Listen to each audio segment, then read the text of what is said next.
What the hell are you doing? I knew you'd show up. Well, I can't let you wander around if Anthony's out to get you. So you admit that you care about me? Obviously. Well, that's good. We're making progress. As a friend, Kristina, I care about you as a friend. Why can't you just admit that there's You have a crush on me, okay? It's very flattering, but it's not worth either of us dying over. No one's going to die. That's what you thought last summer, isn't it? When you pretended to date Johnny to piss off your father? Do you remember what it felt like waking up after a car bomb nearly killed both of you? Nothing like that is going to happen. Why? Because Anthony's just some harmless old fool? Because he talks a little crazy, but he's not an actual threat? You ran him off. Yeah, and that made you feel really important, didn't it? So you thought, oh, why not? Let's do it again. And that was what you're hoping for, that Anthony would come show up? Why are you being so harsh?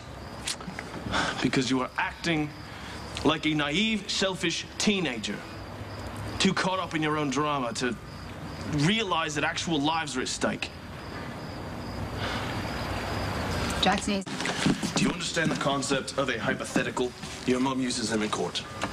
I may not have gotten into Yale, but yes, I can grasp the concept of a hypothetical. Okay. Let's say hypothetically that Anthony got here before I did. There are no witnesses around, so he decides to even the score. A daughter for a daughter. Your family killed Claudia, so he will kill you. He has you grabbed. And now you're helpless. You're all 5 feet of you struggling against 2 huge guys who throw you in a trunk. And now you start to get really terrified because you realize that it's over. And maybe you have time to think about all the wonderful things you will never experience. Or maybe you're too terrified to think of anything at all. But when that trunk opens, you die. Just hope they were quick and painless.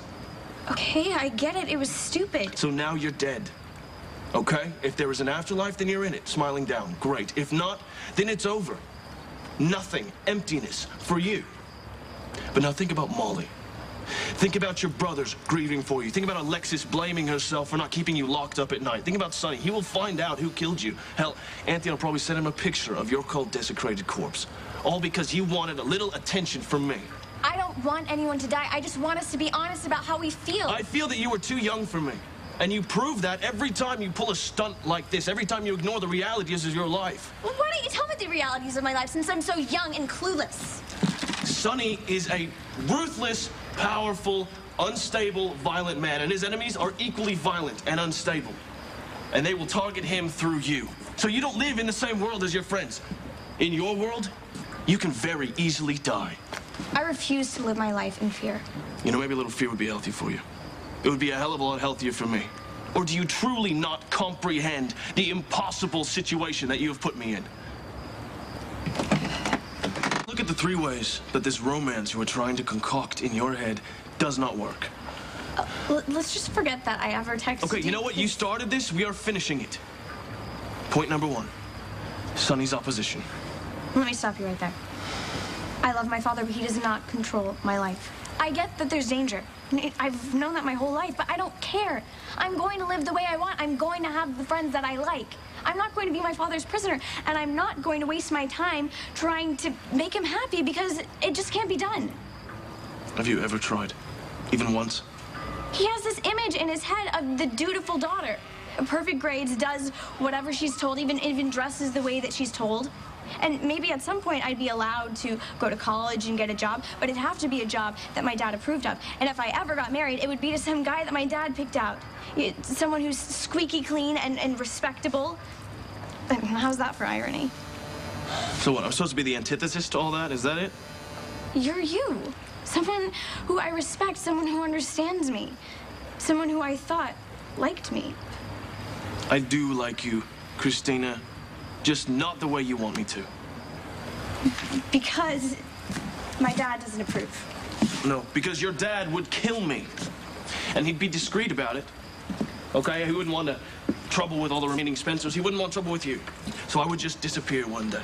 And really, who would question it? I wandered into town. I've been an outcast since I got here. I could just wander back out.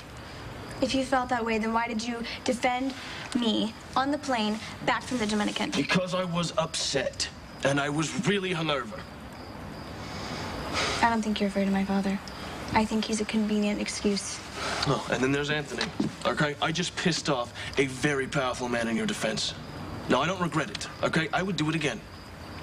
But Anthony is perverse. He might have forgotten all about the disagreement, or he could be putting a hit out on me right now. Well, I'll talk to Johnny. I already have talked to Johnny. I told him to put a leash on his father. He said he'd try, but made it very clear that he doesn't control Anthony. And truth be told, I think Johnny's getting played. Played how? Anthony is keeping Johnny distracted while he works a bigger agenda. Now, I can't speak to the details, but I do know the end game. Anthony wants to dismantle your father piece by piece, grind him down to nothing, and hurting you or killing you are two great ways to accomplish that. Maybe I should just leave and go to college in California. Might not be a bad idea. Would you miss me?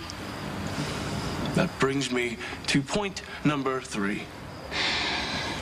Even if Anthony was safely locked up in Pentonville and your father was a mild-mannered accountant, I still wouldn't date you, Kristina. You are too young. I'm going to be 19 You are too young for me emotionally. Okay?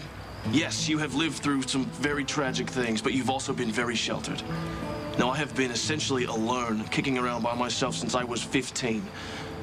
I am hardened in ways you cannot comprehend. I have seen and done things you cannot imagine to survive. I am not the man for you. And besides, I'm interested in someone else. Abby, you expect me to believe that after everything that we just said? I know that you care about me, Ethan, no matter how much you say that you don't. And for the record, I don't buy any of your 3 points. I know that you're pushing me away because you're trying to protect me, because you've decided that you're bad for me. But I don't believe it's true.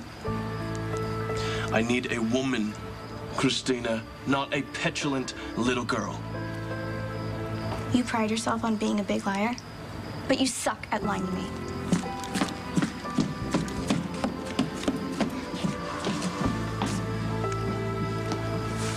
As long as I'm going to get the